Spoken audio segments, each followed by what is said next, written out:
안녕하십니까. 저는 카리타스 사회적 기업 지원센터 이미숙입니다. 2016년 11월에 가톨릭 사회적 경제 프로보노를 발대했습니다. 지금 현재 4기로 60여 명이 활동하고 있는데요.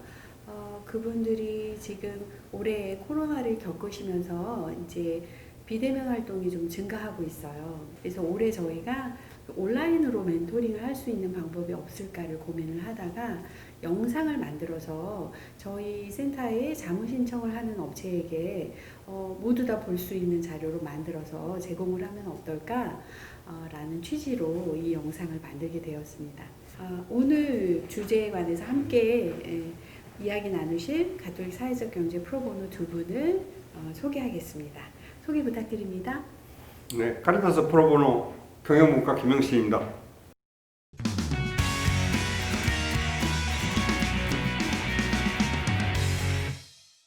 경영분과에서 경영전략과 창업 분야를 담당하고 있는 김업 프로보노입니다. 반갑습니다.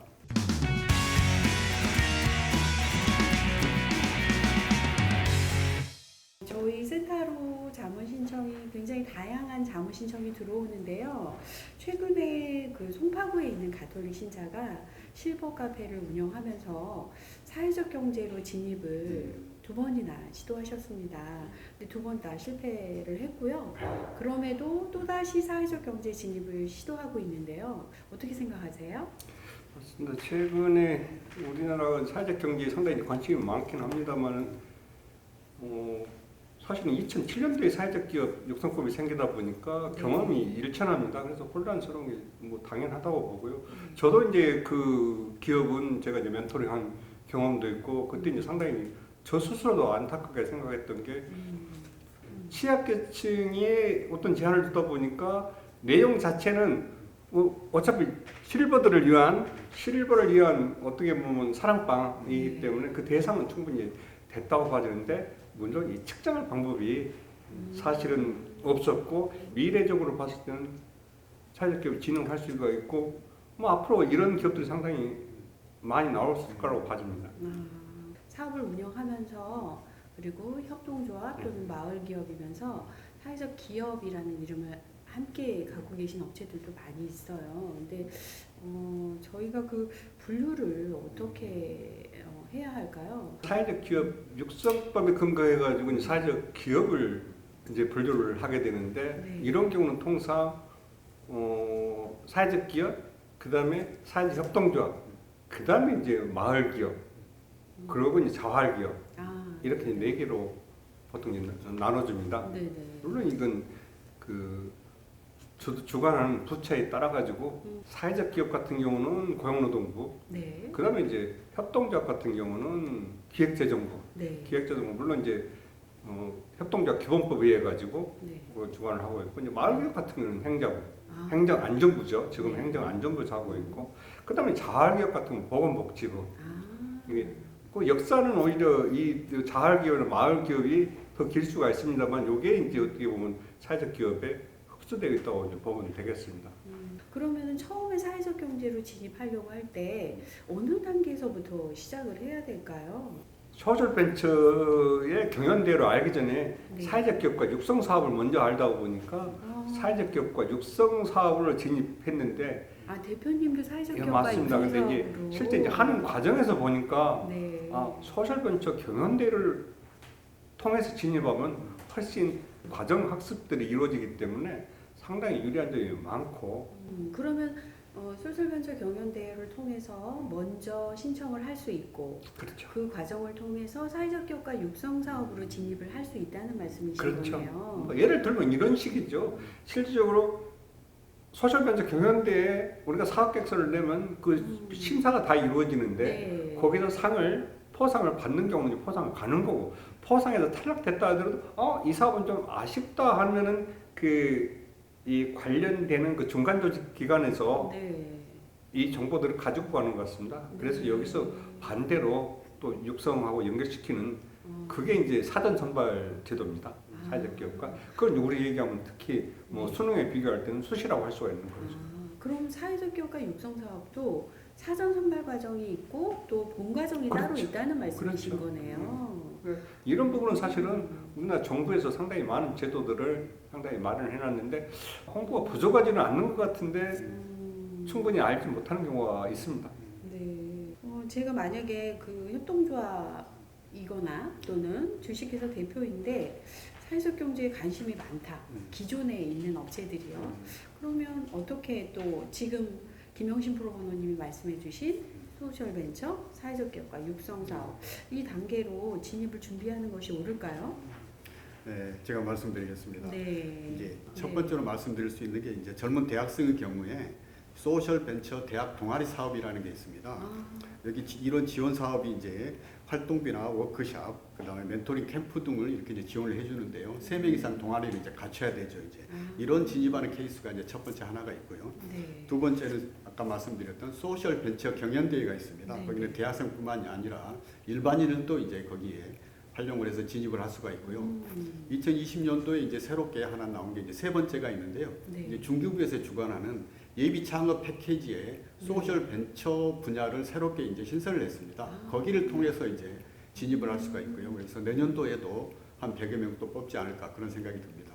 예비 사회적 기업, 사회적 기업으로 저 신청하려고 하는데요라고 센터에 오셔서 상담을 하다 보면 아무것도 준비가 안 되어 있는 업체들이 많거든요. 그렇고요. 우리가 사회적 경제를 진입할 때는 진짜 그래서 아까 말씀드렸지만 사회적 기업 육성 사업이라고 하는 게 아니고 사회적 기업가 육성 사업이라고 얘기해요. 네, 네. 여기 상당히 큰 의미가 있는데 이분이 기본적으로 사회적 경제를 운영할 자질이 있느냐 네. 하는 게 먼저 본다는 얘기거든요. 아. 이 자질이 있어줘야만 사회적 경제가 성공할 수 있기 때문에 그래서 이 육성사업 프로그램 자체가 네. 사회적 기업가 육성사업으로 되어 있는 거거든요. 아. 그래서 실질적으로 이 비즈니스 심사 과정에서 이 비즈니스 모델이 얼마만큼 중요하냐 하는 것도 차지하는 비중이 작지는 않겠지만 결과 수익 모델이 작지는 않겠지만 실질적으로 이 사업을 주관하고 있는 책임자 네. 그리고 보통 우리가 이제 CEO 창업자 네. 이분들이 얼마만큼 그 역량 자질을 가지고 있느냐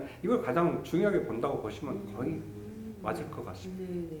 그러면 소셜벤처 경연대회나 네. 사회적 기업가 육성사업 과정 안에는 단지 어떤 공모 사업을 신청만 하는 게 아니라 그 과정을 통해서 여러 가지 지원을 받을 수 있다는 얘기인 거네요. 그렇죠. 네. 실질적으로 소셜벤처 경연대회는 어떻게 보면 자기 역량을 알리는 어떤 그런 역할이 이제 크다고 보고 다만 내가 알기로는 상금이 그렇게 많지는 않을 겁니다. 근데 이제 실질적으로 그 지명도를 높인다는 게 상당히 좀 의미가 있는 부분이 있고 사회적 그 모델을 가지고 비즈니스 모델을 가지고 사회적 기업가 육성 사업에 들어가다가 보면 거기서 이제 그 많은 지원들이 이루어지기 때문에 이 두 개는 상당히 서로 꼭 유인할 수 있는 관계라고 저는 봐져요. 지원이 어떤 지원이 있을까요, 김 프로보노님? 매년 네. 말 이제 모집을 해가지고 1년 동안 이제 유지가 되는데요. 첫 네. 번째는 관련된 교육을 시켜줍니다. 네네. 그리고 이제 창업 자금에 대한 지원이 있고요. 그다음 창업 공간에 대한 또 지원이 있습니다. 그다음에 창업에 대한 어떤 멘토링에 대한 걸 쭉 이제 해주고요. 그다음 네트워킹 프로그램을 통해 가지고 서로 이제 아이디어를 서로 또 공유하고 가치를 더 높일 수 있고 또 거기에서 서로 만나 가지고 새로운 또 아이디 창업도 할 수도 있는 이런 쪽으로 지원을 하고 있습니다. 그렇군요. 그러면 사회적 기업과 육성 사업을 함께 거치는 동료들끼리 그 안에서 어떤 지원도 받지만 사회적 경제에 대한 어떤 공부를 더 할 수 있게 되고 네트워킹도 함께 할 수 있다는 말씀이시네요. 네. 혹시 사업 계획서도 좀 검토를 해주시나요? 그 과정에서? 물론입니다. 아, 그렇군요. 저희 이제 경영분과에서 네네. 이제 전략하고 창업 쪽을 하는데 네네. 사업 계획서를 이렇게 이제 봐드리는 게 기본적으로 저희가 이제 방향 잡고 하는데 많은 네. 도움을 드리고 있습니다. 그러면 사회적 기업과 육성 사업은 지자체별로 진행을 하나요? 그렇죠. 전체 이제 총괄은 네. 통상 이제 사회적 기업 진흥원 여기 URL 네. URL 표시해주면 되겠습니다만 거기에 보면 총괄은 사회적 기업 진흥원에서 하고 있는데 실제로 네. 그 창업 과정 운영 자체는 이 접수 자체는 그 지역별로 네. 하게 돼 있습니다. 지역별로 하게 돼 있고 서울은 한 7, 8개 거의 한 10개 가까운 기관들이 주어져 있고 네. 지방은 뭐 하나 정도 네. 네. 운점은 2개 정도인데 그래도 아마 경쟁력은 수도권이 훨씬 세다고 이제 보고 있습니다. 그래서 그런 부분은 참고하셔도 될 것 같고 또 역으로 생각하면 혜택은 네. 저는 지방에도 많을 거라고 보고 있어요. 그러면 권역별 중간 지원 기간에 대한 정보는 저희가 자막으로 네. 얘기를 해드리겠습니다. 예. 네.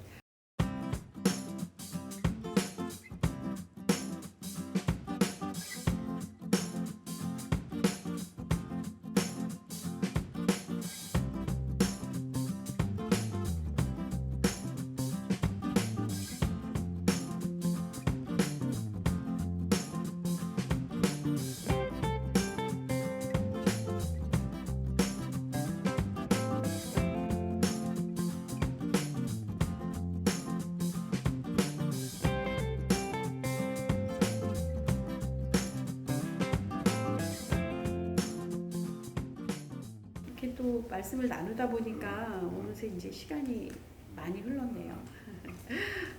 오늘은 또 왜 사회적 기업이고 또 어떻게 준비를 해야 하는지에 대한 주제에 대해서 가볍게 얘기 나눴습니다. 어떠셨어요? 그래서 오늘 이제 여러 가지 이제 얘기를 나눴지만 기업의 영속성을 이제 주장하는 분들이 결국 이제 사회적 기업이 현대의 바람직한 조직 형태가 되고 있다는 점이 지금 좀 강조가 되고 있죠. 네. 그리고 이제 사회적 기업으로 진입하려고 하는 이제 기업 대표님들, 협동조합 이제 대표님들이 쉽게 접근할 수 있는 방법이 사회적 기업가 육성 과정이다. 네. 또 각 권역별로 통합 지원 과정에서 기관에서 정해진 일정에 따라 진행된다는 것을 이제 소개를 해드렸습니다. 네. 네. 많은 사회적 기업이 가고자 하는 이제 대표님이나 단체장님께서 작은아마 이 영상이 도움이 되셨으면 감사하겠습니다. 네. 네. 김영식 프로님께서도 한 말씀 해주시죠. 지금 상당히 머릿속에 담고 있는 그 김수환 추기경님께서 하신 말씀, 네. 사랑이 머리에서 가슴으로 내려가는데 사실 우리가 일반적으로 볼 때는 환자만 해결이 되는데 네. 70년이 걸렸다 하신 얘기가 있어요. 그분이 70년 걸렸다 그러면 실질적으로 많은 사람들이 네. 거기 도달하기는 상당히 쉽지 않을 겁니다. 근데 그 실제 사회적 경제라는 게 이 길을 도달하기 위한 그 노력들을 하는 사람들이기 때문에 실질적으로 저는 사회적 경제에 많은 사람들이 진입하기를 원하지는 않습니다.